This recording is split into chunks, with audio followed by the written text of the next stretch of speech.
Guys, sa video na to ay gagawa tayo ng red tomato chutney. Kasi sayang naman yung ating mga hinarvest ng isang araw sa ating back garden kung hindi natin gagawin para tatagal. About 3 months kung gagawin nating chutney. Tara na! So, eto na nga yung ating mga kamatis na hinarvest nung kahapon.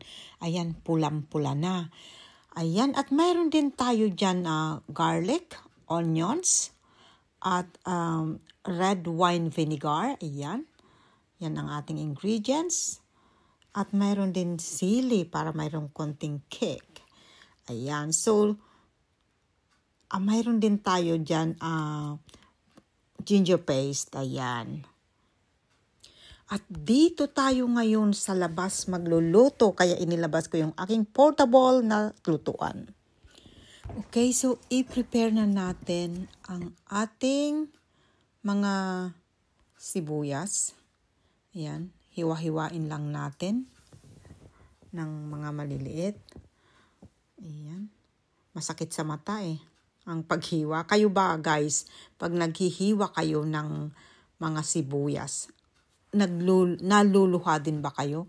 Kasi sabi nila, pagka daw ikaw ay nagluluha habang ikay naggagayat ng sibuyas, ay hindi mo daw makakasundo ang iyong magiging biyena. Pero don't you worry kasi hindi yun totoo. Myth lang yon.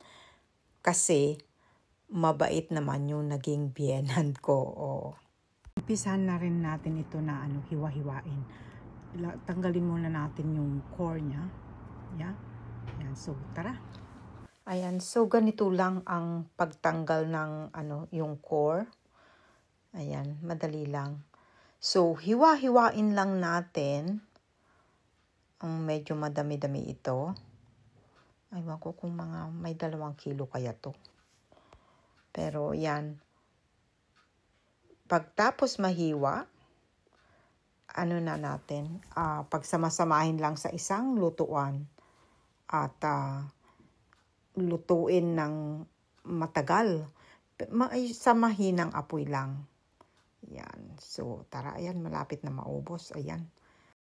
Right, so ito na. Nahiwa-hiwa na natin yung ating kamatis, sibuyas, garlic, at saka yung ating chili. A little bit. Mayroon na rin tayo dyan brown sugar, ginger paste, at saka yung red wine vinegar. So ito na, isalang na natin. At pagsamasamahin na natin, ayan, mayroon na yan yung red wine vinegar at yung brown sugar. And then, ayan, ilagay na natin lahat na ingredients. And then, ayan, isunod na natin yung ating onions at ang kamatis. Ayan. Haluin natin, takpan, at hayaan na natin dyan na kumulo ng kumulo. Okay guys, so atin nang balikan yung ating chutney na niluluto. Ayan, okay, so dyan, come closer. O yan, pwede na to guys. Ayan, so gagawin natin, balik na. Let it cool down at ilagay natin sa ating chutney na jar. Jam jar actually this one. So na-sterilize na natin to. So yan, so let it cool down and then we'll put it in our chutney jar. Okay, so nag-cool down na siya. So ilipat na natin sa ating jar. Ayan, so mayroon na tayong pang-konsumo for the next 3 months. O, diba? Okay, so ito na guys yung ating chutney. Tomato chutney na ginawa.